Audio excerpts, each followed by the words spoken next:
All right. Welcome to the Wildcast podcast. Justin Spears here with Michael Lev.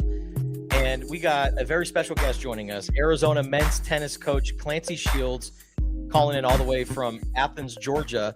The Wildcast podcast, one, make sure you subscribe and comment on Apple, Spotify. Also, check out the video version on Tucson.com and the Wildcaster mobile app. We are brought to you by Pima Federal Credit Union. Whether you're saving for your first car, buying a home, or growing your business, Pima Federal puts your goals first. They offer personalized solutions, competitive rates, and expert guidance every step of the way. Because at Pima Federal Credit Union, banking isn't just about money, it's about you. Learn more by going to pimafederal.org. Lev, I appreciate you for setting up interview with our guy Clancy, man. I'm excited for this episode. So am I, Clancy. Welcome to the Wildcast. Where are you checking in from, Clancy? Let us know what's going on. Yeah, so we got into Athens, Georgia last night or yesterday. Got the 3:30 leaving McHale, getting to the airport for the 6 a.m. flight. And the boys got in. It was a long travel day, and we're excited to be here. We got our first hit in, get used to the conditions a little bit, and we'll get ready for our Thursday showdown with Wake Forest, number one team in the country and defending national champions. And what an opportunity for us.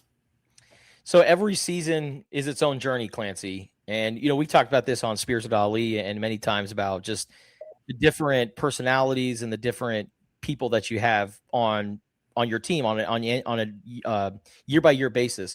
Tell us about the identity of this year's team and why this year's team was the group to get Arizona tennis over the hump and get into a position to where you guys could win a national championship. If you'd told me a year ago that we'd be in this position, having the team that we had last year and in the previous years, I mean, so many great players, I would have laughed in your face, because you see the kids where they were, and Sasha and Philip and these young guys and their level at the time. And I have to give our team so much credit. They went over in the summer and they all played. And it was the first time in my coaching career that I've had every single guy on our team play 8 to 10 tournaments over the summer. And the players from when they left last May to when they showed up on campus in August, it was like a totally different team. And I remember even we recruited in the transfer portal, and the kids, we were looking at guys and we're saying, oh, these guys are going to play 2 and 3 for us next year if we bring them in. And then we ended up bringing one in, and he couldn't even crack our top 10. Our guys got so much better over the summer, and I the credit to them. Like, you try to have these year-ending meetings with your team, and you tell them, hey, like my expectation is you go play these events, and you can continue to progress. And they all went out and did above my expectations of what I expected. They came back 2 or 3 levels better each, and that set the stage for the season. And when you have guys who love the game, who are coachable, they're goal-oriented, and they come together as a group, it's really special. And then to be in the Elite Eight in the Mecca of college tennis in Athens, Georgia, it's one of the coolest stories of maybe the coolest story of my professional career. So you didn't have maybe the highest expectations as of last spring, but you saw the improvement over the course of the summer, and you're, trying so desperately to get over that hump, as Justin referenced. You made the Sweet 16 multiple times, always on the road. You finally get it at your house this past Saturday. As I wrote in my latest column, like one of my biggest professional regrets already is that I wasn't there on Saturday. I had to go deal with a car situation. But it sounded like, and from everything that I saw, that it was a real scene there at Linnell Robson Tennis Center. Describe what that was like to be on hand and experiencing that whole thing.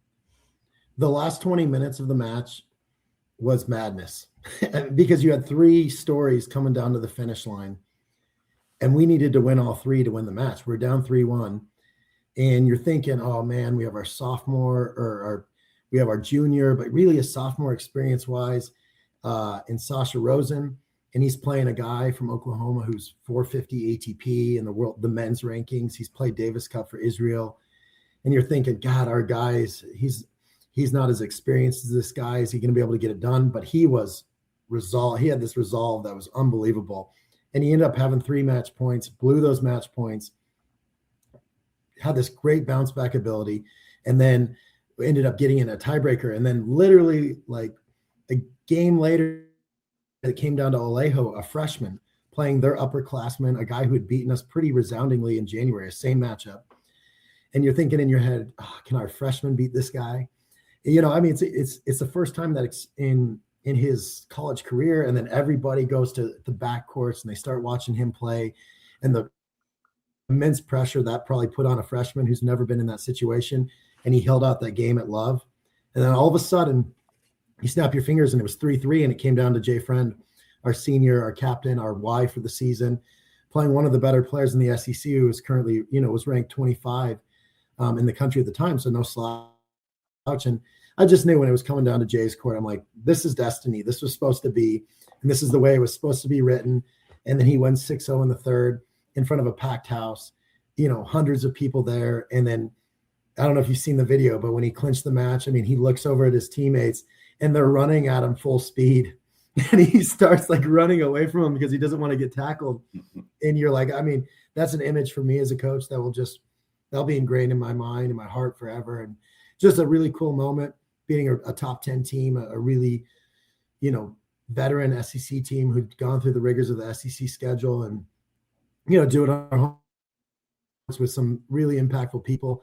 It was really a celebration of tennis in Tucson, and, you know, having Desiree there and President Garamilia and, you know, so many of the supporters who supported our program when we were the bottom feeders of the Pac-12. I mean, not a lot of people know this, but I lost my first 17 or 18 matches in the Pac-12. I was 0-18 in my first 2 seasons at Arizona. And there were so many people in the behind the scenes just encouraging you and, you know, hey, you can make this happen here. Just keep putting your head down and keep working. And, you know, it starts in your home with your wife and your family. And hey, like, just keep believing in your vision for what this place could be. And then, you know, then you come 8 or 9 years later and you're living that dream that you pitched to the guys, the vision that you told the guys, hey, if we keep working, if we keep doing this, you know, we could get to a final site. We could make, you know, the final site in Athens, and we can compete for a national championship. And I'm just glad that I wasn't just, you know, talking a bunch of smoke, that these guys backed it up, and all the alumni. I mean, just so many people involved in the program are so proud. It just kind of, in a smaller way, it looks a lot like our basketball program going back to the Final Four after 25 years. And we don't have anywhere near the history of them, but the, you know, in our small world, the feeling of getting to the final side, the Elite Eight, something that we've not been able to do. We've been there 4 times in the round of 16, and then to get through it the 5th time, it was really cool and just really blessed. But I also now, after a day of celebrating, we refocus on this week, because if you've come this far, why not win it all? Yeah. And, you know, like, we've got the guys that can do it, and it's anybody's ball game when you get down here. And so I'm looking forward to the challenge. But yeah, a weekend that I'll never forget. And Michael, dang it, man, you got to get your car fixed so you can get off to the tennis match. It wasn't okay. It wasn't a repair. Okay. It was, my lease was expiring on my current car, and I wanted to get the same model. It's the Hyundai Ioniq 5, and they just didn't have them at the dealers here in Tucson. So I had to go up to Phoenix. It was a whole thing. That's legitimate. It is and it isn't. You know, like, I feel bad. So you know what? You just got to do this next year. Well, if you didn't get in early, they were turning people away. We had the fire marshals were there saying no more people are allowed in the facility. No kidding. Oh, it was really, man. It was probably the most fans. I don't have the number yet, but it was standing room only. You know, and I think this is like growing the sport. That's my number one job, is to grow the sport and to continue to make college tennis relevant. And we know what's going on right now in college athletics, but I mean, it's great for the president and your AD to see that, okay, this is pretty cool. And, you know, maybe there's opportunity to grow rather than everyone's just trying to survive. And like, I don't know, I've never been in kind of a defending mentality. I was always an offensive player and, you know, taking my shot and going for it and playing big. And, you know, so being in this role of like defending and trying to keep your sport alive, that's uncharted territory. But days like this showed that, hey, college tennis is awesome. And it's, you know, you could see that from Tucson as well. What Lev is forgetting is he's on the new season of Operation Repo, fighting off the repo man, taking his car. But Clancy, you know, I will give Ollie, all the credit for this comparison, because we were talking about just kind of what you've done at Arizona and how it's unprecedented. And when you compare it to some of the other things that have happened at Arizona, like you look at softball with Mike Candrea, right? Like it was a downtrodden program. He came in and completely changed the sport, changed Arizona softball. What Lute did with Arizona basketball. And Ollie had a really, really, like more recently, a really good comparison for what you're doing.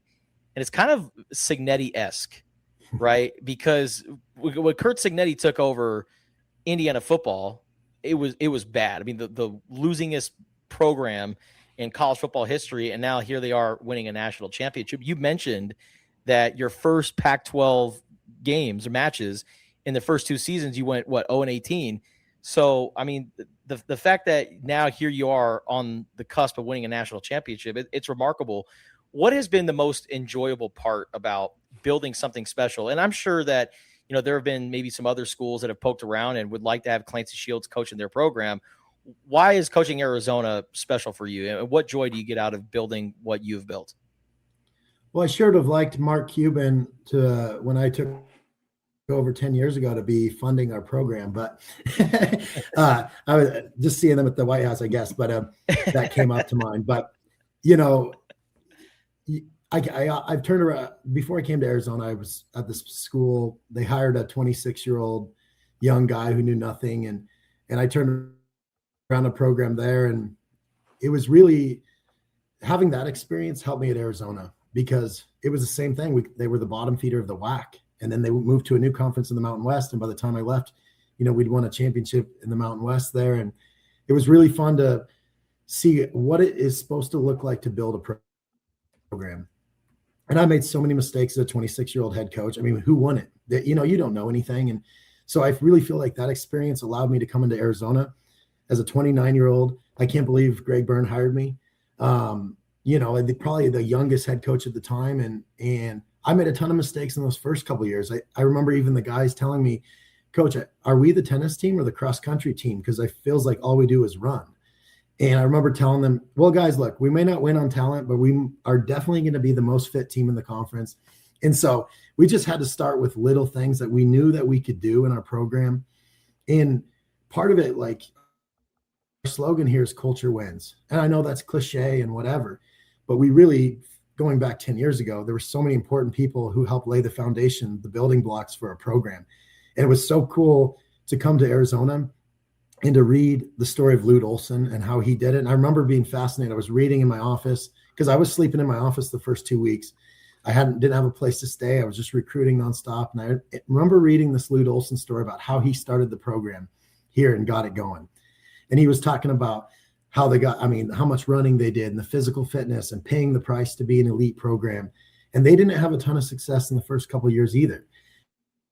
I remember, I think his record wasn't that great in the first 2 years there either. And then things started to turn around and the pride in the program. And, because when you put your blood, sweat, and tears into this place, you'll fight for it. You really will. And I felt that way with this team. And then by year 3 that I was here, we started recruiting a little bit better and we got top 25 in the country. And just seeing those guys being so ecstatic about the journey and the climb that we made and all the firsts that were here. And, we were really talking to kids about a vision. We were saying, hey, the history books at Arizona, they're empty. There's nothing in here. Trust me, come to Arizona and help me write the history books here. Let's go fill it up. And, luckily we just had some players who trusted the vision and came in here and just kept elevating it. And now we're at the point where we're in those recruiting battles with the top kids and we're able to recruit at a higher level. But also I think we never want to lose what we're trying to do here. Culture wins. Trying to get the right character kids. We haven't done this NIL space that all these other teams. I can promise you, every team here in Athens they're paying $300,000 to $500,000 in NIL, and for us to feel like we're doing it with less scholarships, that we're doing it with no NIL. I'm just like I'm tickled, and I know our staff is tickled that we've been able to do this job, and we've been able to do it when the odds are stacked against us. And but the support from our administration has been great. I mean, they've been so helpful along the way of, hey, whatever you need to win, to be, whatever you need to be successful, let's do it. But I also felt it was such a quick transition to like, man, we're throwing bags of cash at players.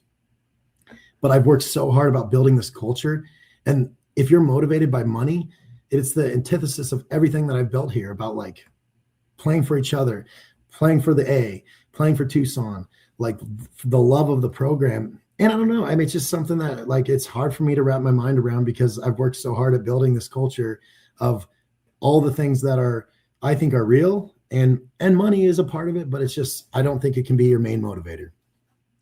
This is a very interesting time for college tennis.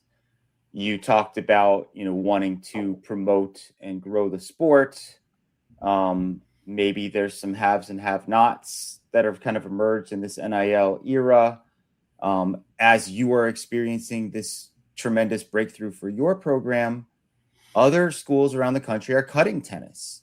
Arkansas being the most high profile among them, but you've also seen cuts at St. Louis, Illinois State, North Dakota, Gardner-Webb. I imagine that it was just heartbreaking for you to see that. A, is that true? And then B, what have been some of the discussions among the people in your community about that, and maybe what can be done to turn that around? Well, cutting programs, my brother was a head coach at Fresno State when they cut their men's program during COVID.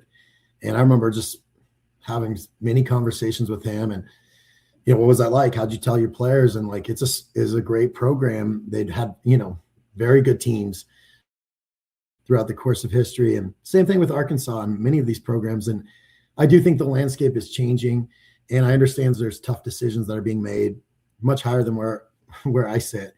But I look at this holistically of what is this experience going to do for these kids as they go on to the next world or the next part of their life. I mean, I think I just saw something, a CEO of Citadel or something. He was talking about who he looks to hire. He looks to hire student athletes who have good grades because they've been through adversity, they've lost, they work hard. And I think we are shaping for the future, not of just our sport, but for contributing members of society. I mean, I believe in the work that we do here isn't just about hitting tennis balls. It's about shaping these young men the rest of their life. We are a very international squad.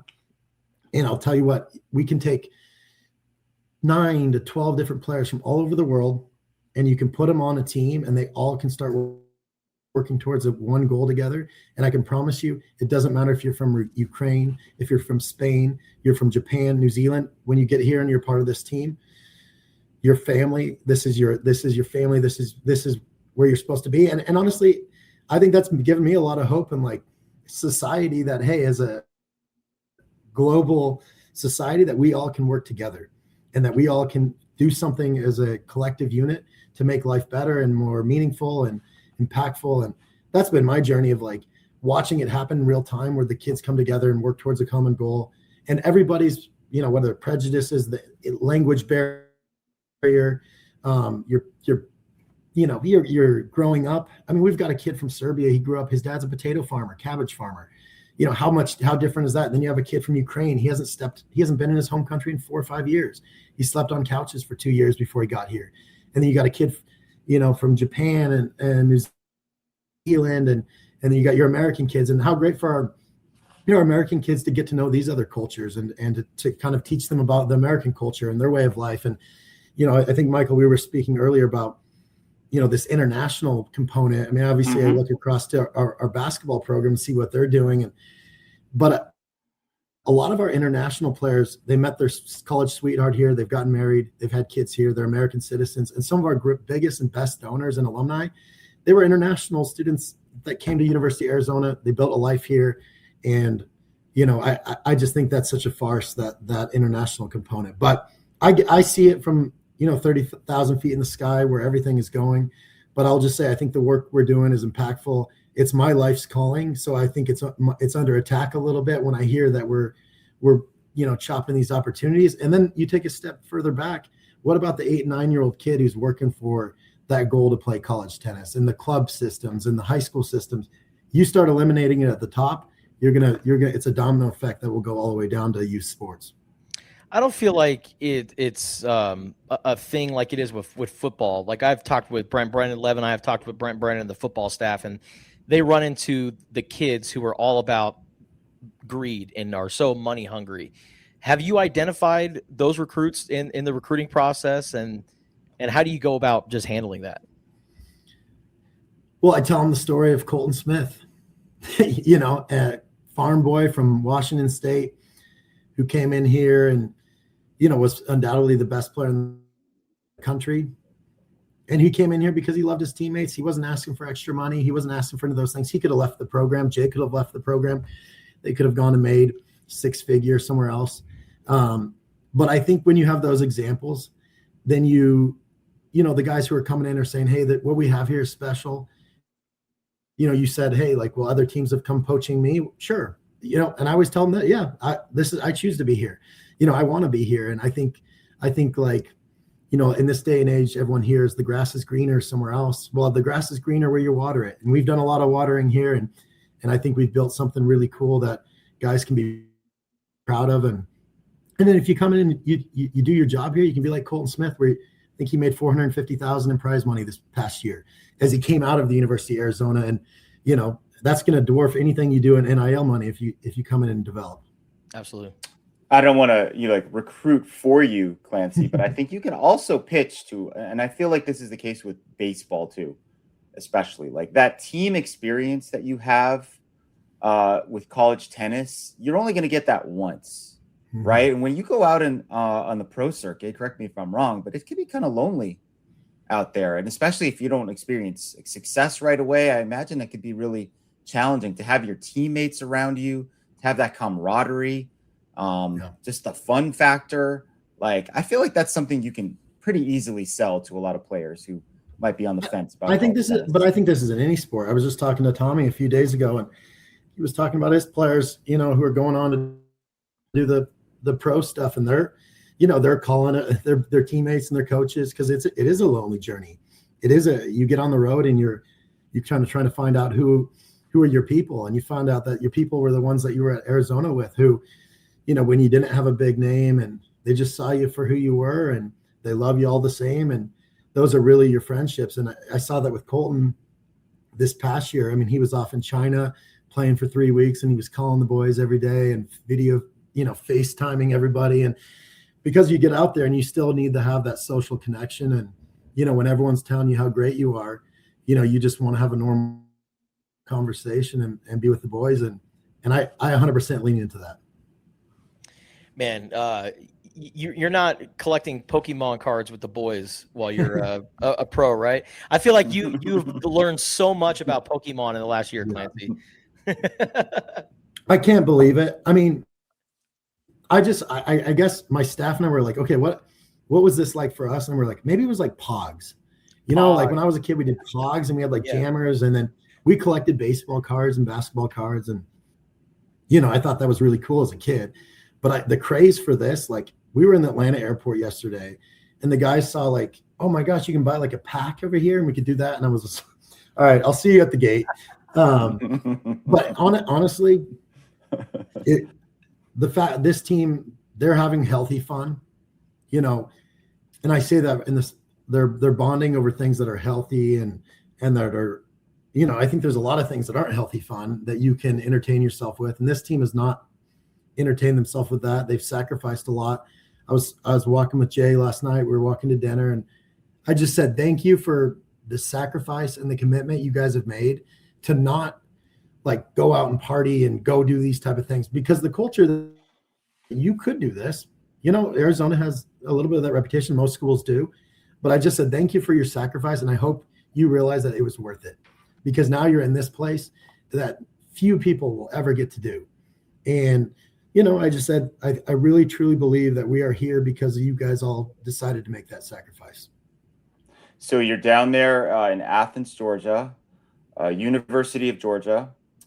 Is this where, now forgive me for not being educated about this, because you guys never made it this far, but is this where they always hold the Elite Eight and onward? Is it kind of like Omaha or Oklahoma City in baseball and softball? It used to be. And I remember watching when, John McEnroe play here in front of 10,000 fans. And, when I was a student athlete, I came here and watched John Isner play, Kevin Anderson. I watched, some of these really great players play, played college tennis, and it was 10,000 people packed, in the stadium in Athens, Georgia. And that's why I was so excited when I saw that this was the year it was going to be in Athens, because it's been at different places. Last year was at Baylor. It's kind of rotated, but having it in one spot, it is like Omaha. It is like Oklahoma City, for softball. And, you can tell that the community prides itself, the way they put the facilities together.